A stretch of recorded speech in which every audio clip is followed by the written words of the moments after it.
Hi, I'm Fazil Mila of the Vancouver Sun. Today I'm joined by Jonathan Manthrop, who is the International Affairs Correspondent for the Vancouver Sun. We are here to talk about what's going on in Sri Lanka.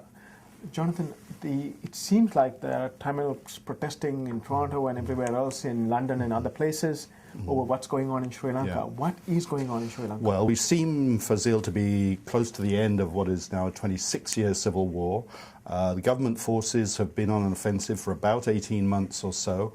They have now boxed the remaining few hundred Tamil Tiger fighters into an area of only about 5 square kilometres in the northeast of the country, really on the beaches and coconut groves and lagoons on the coastline there. But the humanitarian problem is that there are also several tens of thousands, perhaps as many as 50,000 civilians caught up in the fighting. A lot of recriminations from both sides, on both the government side and the Tamil side, about the injuries and deaths to these people and who is causing them. The Tamils say that the government is shelling the so-called no-fire zone and has, in the last day or so, hit a hospital and killed about 45 people.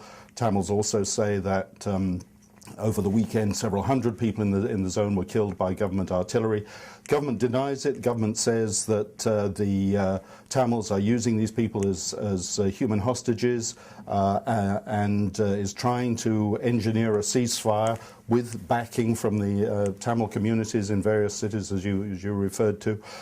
So far, there doesn't seem to be any chance of a ceasefire being agreed by the United Nations, and I think one can probably expect a military end to this civil war within the next few days.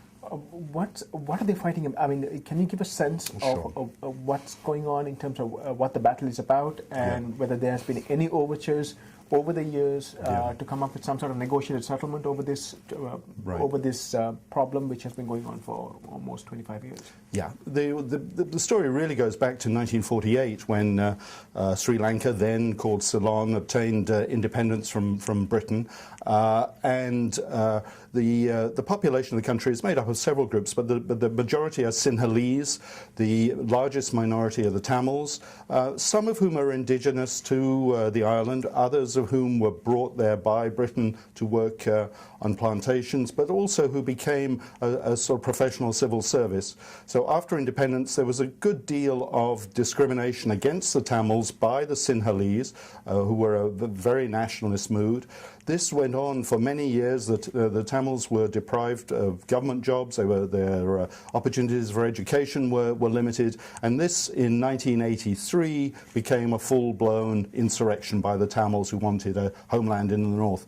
Well, there have been many attempts at a ceasefire, at a political reconciliation, at some form of decentralized government that would allow Tamils autonomy within Sri Lanka. The last one in 2002, brokered by the Norwegians.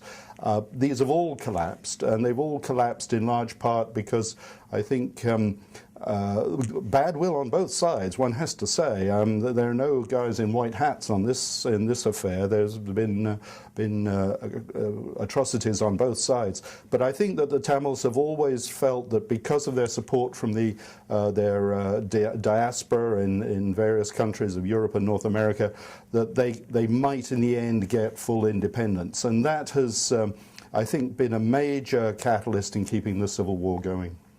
So what do you see as the next steps? What can Ottawa do? What can London do? What can Washington, D.C. do?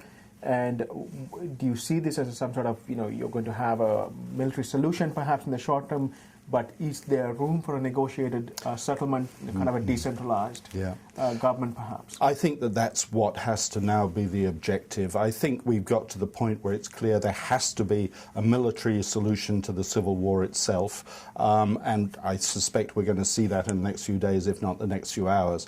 I think the role of the international community then is, number one, to obviously bring aid and succor to the civilians who have been caught up in this and who are often in desperate need of relief aid of one sort or another.